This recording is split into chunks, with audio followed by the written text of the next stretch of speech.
Diabetes हो या फिर वेट लॉस करने का सोच रहे हैं तो उसमें भी आप इसे एंजॉय कर सकते हैं। आज मैं आपको प्रोटीन से भरपूर सुपर हेल्दी मखाने के लड्डू बताऊंगी और इसकी खासियत ये है कि एक तो ये हेल्दी तो है ही, साथ ही में टेस्टी भी है और इसे महीने भर के लिए स्टोर करके भी रख सकते हैं। आप इसे व्रत में भी खा सकते हैं। तो चलिए बनाना शुरू करते हैं। हेलो दोस्तों, मैं रश्मि और आपका स्वागत है रे किचन में। और अगर आपने मेरे चैनल को अब तक सब्सक्राइब नहीं किया है तो सब्सक्राइब करें और बेल आइकन को प्रेस करना ना भूलें। यहाँ पे मैंने एक बाउल भरकर मखाना लिया है। आपको देखने में ऐसा लग रहा होगा कि काफी ज्यादा है, मगर ये वजन में सिर्फ 50 ग्राम है। ये एकदम हल्के होते हैं, अभी ये कच्चे भी है तो इसे हमें भून कर लेना है। इसके लिए गैस पे मैंने पैन चढ़ाया है। तो सबसे पहले हम इसमें 1 बड़ा चम्मच घी डालेंगे। आँच को यहाँ पे हम लो टू मीडियम के बीच रखेंगे। अब हमारा जो घी है वो अच्छे से पिघल भी गया और हल्का गर्म हो चुका है। तो इसमें हम सारा मखाना डाल देते हैं और घी के साथ मखाने को जो है अच्छे से रोस्ट करना है। इसे हमें तब तक भून के लेना है जब तक कि मखाने का जो कलर है हल्का चेंज ना हो जाए, साथ ही में जो मखाने है वो अच्छे से क्रिस्पी ना हो जाए। मखाने जो है सेहत के लिए काफी अच्छे होते हैं, हेल्दी होते हैं। तो अगर आपके घर में बच्चे हैं या फिर डायबिटीज पेशेंट है या फिर अगर आपको वेट लॉस करना है तो उसके लिए मखाना जो एकदम परफेक्ट इंग्रेडिएंट है। शाम के चाय के साथ मखाने को इसी तरह से घी में थोड़ा सा नमक डाल के भून लीजिएगा तो बिल्कुल पॉपकॉर्न जैसा लगता है खाने के लिए। अगर आपको चटपटा बनाना है तो आप थोड़े से मसाले इसमें मिला सकते हैं। तो देखिए बातों बातों में मखाने भी अच्छे से भून चुके हैं। मखाने ने सारा घी जो है अच्छे से एब्जॉर्ब कर लिया है, सारा घी का फ्लेवर इसके अंदर आ चुका है और इसका कलर भी हल्का हल्का चेंज हो गया है। तो इन मखानों को हम एक बाउल में निकाल लेते हैं क्योंकि अभी ये काफी गर्म है तो इन्हें हमें ठंडा करना है। फिर से हम सेम पैन का इस्तेमाल करेंगे और इसमें मैं फिर से 1 बड़ा चम्मच घी डाल रही हूँ। घी मेल्ट हो चुका है तो इसमें सबसे पहले हम 15 से 20 काजू डालेंगे और यहाँ पे 20 से 25 मैंने बादाम भी लिए हैं। दोनों को 1 मिनट के लिए अच्छे से भून कर लेना है जिससे कि ये हल्के से ब्राउन हो जाए, हल्के से भून जाए, जिसकी वजह से इसके अंदर की जो भी नमी है वो चली जाएगी और ये थोड़े से क्रिस्पी भी बनेंगे। और यहाँ पे अखरोट का इस्तेमाल कर सकते हैं या अगर आपके पास किशमिश है उन्हें भी इसी तरह से आप भून कर ले सकते हैं। तो देखिए काजू और बादाम भी अच्छे से भून चुके तो इन्हें हम साइड में निकाल लेते हैं। सेम पैन मैंने लिया है। अब मैं इसमें घी का इस्तेमाल नहीं करी क्योंकि इसमें ऑलरेडी मुझे घी नजर आ रहा है। मैंने यहाँ पे 1 कप डेसिकेटेड कोकोनट लिया है और साथ ही में मैंने 2 बड़े चम्मच सफेद तिल भी लिए हैं। आप चाहो तो तिल के बजाय मगज बीज का भी इस्तेमाल कर सकते हैं। जो भी ड्राई फ्रूट्स आपके पास अवेलेबल है आप उनका इस्तेमाल कर सकते हैं। आपको लगे कि घी कम है तो आप यहाँ पे और 1 बड़ा चम्मच घी ऐड कर सकते हैं। ऐसे तो तिल और डेसिकेटेड कोकोनट को भूनने के लिए ज्यादा वक्त नहीं लगता है, इसलिए मैं इन दोनों को एक साथ भून रही हूँ।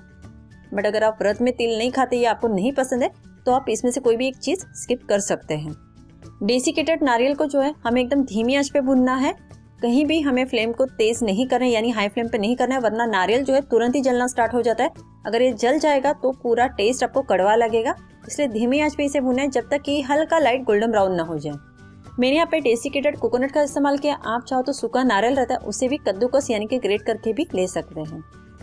तो देखिए ये भी अच्छे से फ्राई हो गया, हल्का हल्का गोल्डन ब्राउन कलर आ गया और नारियल हमारा कहीं से भी जला हुआ नहीं है। तो अब हम गैस को ऑफ कर देते हैं और इसे हम तीसरे बाउल में निकाल लेते हैं। तो यहाँ पे डेसिकेटेड कोकोनट और तिल को मैंने अच्छे से भून लिया है। तो अब मैं इसमें 2 बड़े चम्मच भुने हुए मूंगफली का पाउडर डालने वाली हूँ, जिसे मैंने दरदरा ग्राइंड करके लिया है। कच्ची मूंगफली को रोस्ट किया था पैन में, उसके बाद उसे मिक्सी में ग्राइंड करके इस तरह का पाउडर बना लिया है। तो मूंगफली का पाउडर हमेशा मेरे पास बना हुआ रहता है तो मैं 2 बड़े चम्मच डालूं। अगेन अगर आपको मूंगफली नहीं पसंद है या नहीं खाते तो आप ना डालें। साथ ही में इसका जायका और फ्लेवर बढ़ाने के लिए मैं इसमें आधा छोटा चम्मच इलायची का पाउडर भी डाल रही हूँ। इन चीजों को सबसे पहले अच्छे से मिक्स कर लेते हैं। अब यहाँ पे हमने जो मखाने फ्राई करके रखे थे वो अब ठंडे हो चुके हैं और ये देखिए अच्छे से क्रिस्पी भी बने। मैं आपको बताती हूँ, ये देखिए तो इसी तरह का ये क्रिस्पी होना चाहिए। तो यहाँ पे मैंने मिक्सी का जार लिया। सबसे पहले मखानों को डाल देते हैं। इसे हमें हल्का दरदरा रखना है, एकदम पाउडर नहीं करना है। और मखानों को भी हम अच्छे से ग्राइंड कर लेते हैं। पीसने के बाद आप देख सकते हैं मखाना एकदम ग्राइंड करके इस तरह से पाउडर बन गया है और ये दरदरा पाउडर है। सेम मिक्सी के जार में हम बादाम और काजू को भी ग्राइंड करके लेंगे और इसका भी हम दरदरा पाउडर बना लेंगे। ये देखिए इसे भी मैंने पीस लिया और बड़े बड़े आपको बादाम के चंक्स नजर आ रहे होंगे। इस तरह के बड़े बड़े चंक्स काफी अच्छे लगेंगे। साथ में मैं इसमें लगभग 1 बड़ा चम्मच के करीब बारीक कटा हुआ पिस्ता भी डालूं। ये भुना हुआ पिस्ता है जिसे मैंने कट करके लिया है। आप नॉर्मल पिस्ता इस्तेमाल करें तो उसे भी हल्का सा भून कर ले लीजिएगा। जैसे कि मैंने कहा कि आप यहाँ पे ड्राई फ्रूट जो है अपने पसंद अनुसार कम या ज्यादा कर सकते हैं। डिपेंड है कि आपको कितना ड्राई फ्रूट्स पसंद है और कितने ड्राई फ्रूट्स आपके पास अवेलेबल हैं। तो अब देख सकते हैं मिश्रण एकदम अच्छे से मैंने मिक्स कर लिया है। अब हम इसे साइड में रखते हैं और इसके लिए एक सिरप रेडी कर लेते हैं। सिरप बनाने के लिए भी मैंने यहाँ पे सेम पैन लिया है। तो सबसे पहले इसमें हम 1 बड़ा चम्मच घी डालेंगे और यहाँ पे भी ध्यान रहे कि आंच को हमें एकदम धीमा रखना है। तो आज का जो सिरप है मैं गुड़ से बना रही हूँ, तो यहाँ पे मैं टोटल 1.5 कप गुड़ लेने वाली हूँ। अगर ग्राम के हिसाब से देखा जाए तो ये 150 ग्राम है, ये 1 कप और ये आधा कप। अगर आपके पास नॉर्मल गुड़ है तो आप उसे कद्दूकस करके या फिर छुरी से कट करके भी ले सकते हैं। तो मेरे यहाँ पे इस तरह का पाउडर फॉर्म वाला मिलता है। इस गुड़ को जो है हमें धीमे आंच पे ही इस तरह से लगातार चलाते हुए पिघलाना है। कहीं भी आंच को हम तेज नहीं करेंगे क्योंकि गुड़ जो है तुरंत ही जलना स्टार्ट हो जाता है। आप चाहो तो यहाँ पे चीनी की भी चाशनी बना सकते हैं। तो अभी आप देख सकते हैं कि गुड़ जो है हल्का हल्का मेल्ट होने लगा है, बट ये पूरी तरह से लिक्विडी फॉर्म में नहीं है।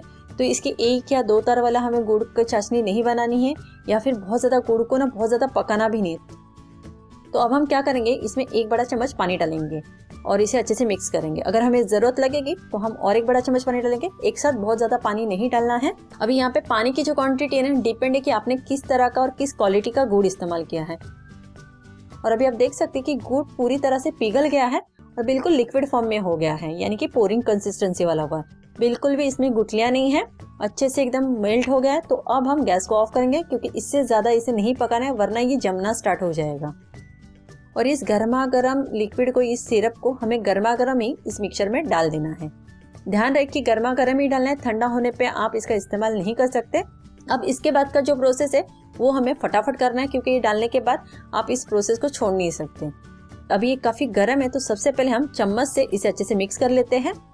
तो चम्मच से मैंने इसे हल्का हल्का मिक्स कर लिया है और अभी हल्का ठंडा हो गया कि हम इसे आसानी से छू सकते हैं। तो क्या करेंगे, हाथ को थोड़ा सा घी लगा लेंगे जिससे कि थोड़ा हाथ को चटके जो है कम लगे। और फिर इस तरह से हाथों में बैटर लेंगे और इस तरह से मसलते हुए इसे मिक्स करते जाएंगे, जिससे कि हर इस पे गुड़ का सिरप अच्छे से लग जाना चाहिए और बैटर जो है इस तरह का होना चाहिए जिससे कि आसानी से बाइंड होना चाहिए। तो देखिए अभी इसे मैंने अच्छे से मिक्स कर लिया, बट ये अभी भी ड्राई लग रहा है। तो यहाँ पे हमें और गुड़ की चाशनी मिलाने की जरूरत नहीं क्योंकि मीठापन एकदम परफेक्ट है। तो यहाँ पे हम थोड़ा थोड़ा करके घी ऐड करेंगे और इसे बिल्कुल इस तरह से बना देंगे जैसे कि आराम से हम इसे बाइंड कर सकेंगे। तो यहाँ पे मैंने थोड़ा थोड़ा करके पाव कप घी का इस्तेमाल किया है और अभी आप देख सकते हैं एकदम परफेक्टली इसने घी भी छोड़ना स्टार्ट किया है और ये देखिए इस तरह से ये आसानी से बाइंड भी हो रहा है। तो चलिए अब हम फटाफट इसके लड्डू बनाना स्टार्ट कर देते हैं। तो जितना बड़ा जितना छोटा आपको लड्डू चाहिए उस हिसाब से आप बना सकते हैं। मैं यहाँ पे मीडियम साइज के लड्डू बना रही हूँ, जिससे कि पूरे दिन में अगर 1 लड्डू भी खाना तो भी सफिशिएंट है। तो बहुत ही सिंपल देखा, घी की वजह से एक तो ये इसका जो शेल्फ लाइफ है वो काफ़ी लंबा रहेगा, मतलब आप इसे 1 से 2 महीने के लिए आराम से इंजॉय कर सकते हैं बनाकर। बट अगर आपको 1 या 2 महीने के लिए इसे स्टोर करके नहीं रखना है लंबे समय के लिए, आप चाहते हो कि 8 दिन में आप इसे ख़त्म कर सकते हैं, तो यहाँ पे ना घी के बदले आप थोड़ा दूध का भी इस्तेमाल कर सकते हैं। उसकी वजह से भी ये अच्छे से बाइंड हो जाएगा। और इसकी खासियत ये है कि एक तो ये हेल्दी तो है ही, साथ ही में टेस्टी भी है और इसे महीने भर के लिए स्टोर करके भी रख सकते हैं। अगर आप व्रत में हो या ना हो तभी आप इस लड्डू को जरूर बनाएं। अगर आपको मेरी ये रेसिपी इंटरेस्टिंग लगी है तो मुझे लाइक और सब्सक्राइब करके सपोर्ट जरूर करें और अपने दोस्तों में इस रेसिपी को शेयर करना ना भूलें।